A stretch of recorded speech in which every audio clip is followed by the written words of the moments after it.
If you guys thought that I wasn't going to do a Sonic Mania Let's Play, you obviously don't know me very well. What's up, Mumblers? It's your boy, DJ Professor K, J-Mac, and I'm here with the Sonic Mania Let's Play. Woo! Alright, so, let's get started here. We're in Green Hill Zone. We're rocking it. You may have noticed, Sonic sort of experts, Sonic veterans, will remember that the game started out just now with a cutscene that's exactly from Sonic 3. Sonic's rolling up on the friggin' Angel Island there with his plane and tails, and he encounters an enemy. Now, in the original version, that was Knuckles that he met there, but in this version, it's different. Now, see, apparently, the lore of this game, the sweet, sweet lore of this game, is that Eggman, or Dr. Robotnik, has been fucking around with time since Sonic and Knuckles, and he's trying to rewrite history. So that's the sort of premise of this game, and that's sort of the conceit that we get for why we're going back and revisiting old levels. So for this Let's Play, I'm going to do kind of, every episode will be a zone. That's 2 acts, 2 bosses, and some special stages in there as well. I'm going to try to collect all the Chaos Emeralds so that we have the special ending. And here's the first Chaos Emerald special stage. These are all new to the Sonic games. The way this one works is you have to catch UFOs that are sort of like running up ahead of you. And the way you do that is by gaining speed by picking up these blue spheres. You're also running out of time constantly, and the way you sort of gain back time is by picking up rings. So it's kind of an exercise in resource management, you know what I mean? Like you have to pick up, sometimes you have to choose not to pick up blue spheres in order to pick up rings, and you're kind of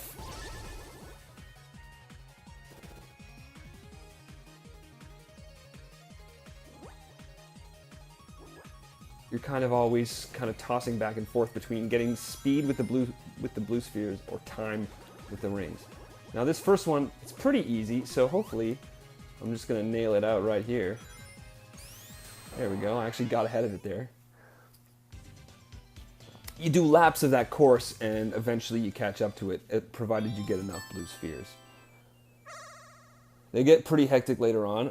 In my main file, I haven't actually gotten all of them yet, so I don't know for sure if I'll even be able to do it. But we're going to give it a try. Alright? So, first off, like, we're into Green Hill Zone, right? It's the classic level from Sonic 1, but things have changed up a little bit. You'll see, if you remember the boss from Sonic 1, it's very much like this. Robotnik has a little UFO, and he's rotating a big wrecking ball, but in this case, the wrecking balls, there's 2 of them, and they're kind of like autonomous, right? So everything in this game is kind of like a remix of the old stuff in some way.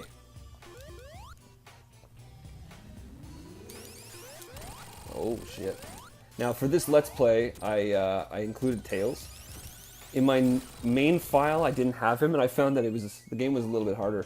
Having Tails around is super duper useful because, and I'm sure a lot of you guys already know this, but Tails, he keeps coming back every time he gets hit. When he gets hit, he doesn't take your rings. And he can also hit the bosses. So sometimes he can just get hits on enemies that, like, for example, you can't get.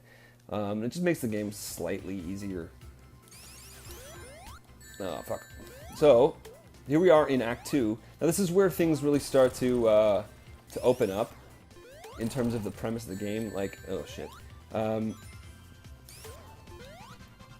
This is not at all what Act 2 of Green Hill looked like back in the Genesis days. I mean, the texture set is more or less the same, but there's all these little differences, like the totem poles in the background that are bigger. The layout is slightly different. You're going to see a lot more of that throughout this Let's Play, of the way that levels have been reimagined. There's a new move, I just did it there, that Sonic has in this one. It's called the drop dash. Oops, I fucked that up. The way it works is while in air, you hold the jump button again, and the moment you hit the ground the next time, you'll immediately fall into a spin dash. It is super useful, so I'm glad that they added it.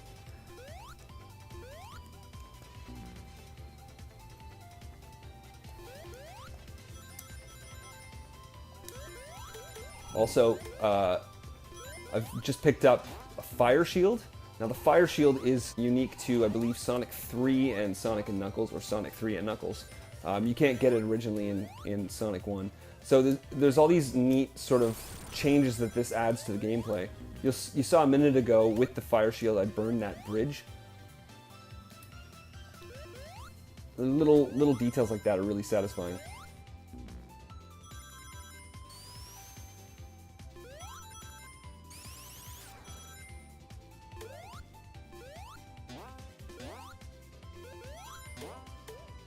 I don't know where there are any other. Fuck. If I could get down there, I bet you $1,000,000 there's a gold ring down there. But I don't know how to get there. Oh shit. Maybe if I backtrack? No.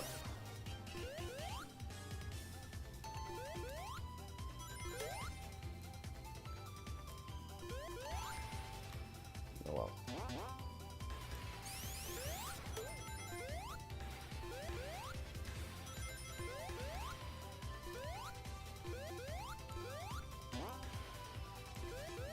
Okay. So here we are. All right, check it. This is new. This is a boss from the end of Sonic and Knuckles. It's not the kind of thing that would have appeared in the original Sonic 1 version of this level. Just goes to show the way that they've been remixing things. Oh hey, in this version of the game, you fight the last boss first. So, really the way to do this is to stay out of his reach as much as possible. I'm fucking it up hard. There we go. Oops. No, that's not good. He aims and then he shoots his arm at you, and the arm is relatively destructive. He also shoots little Robotnik-shaped bombs. And word to the wise, if you're playing this yourself, you do eventually run out of land in this one. So you do have to finish it within a certain amount of time. There we go.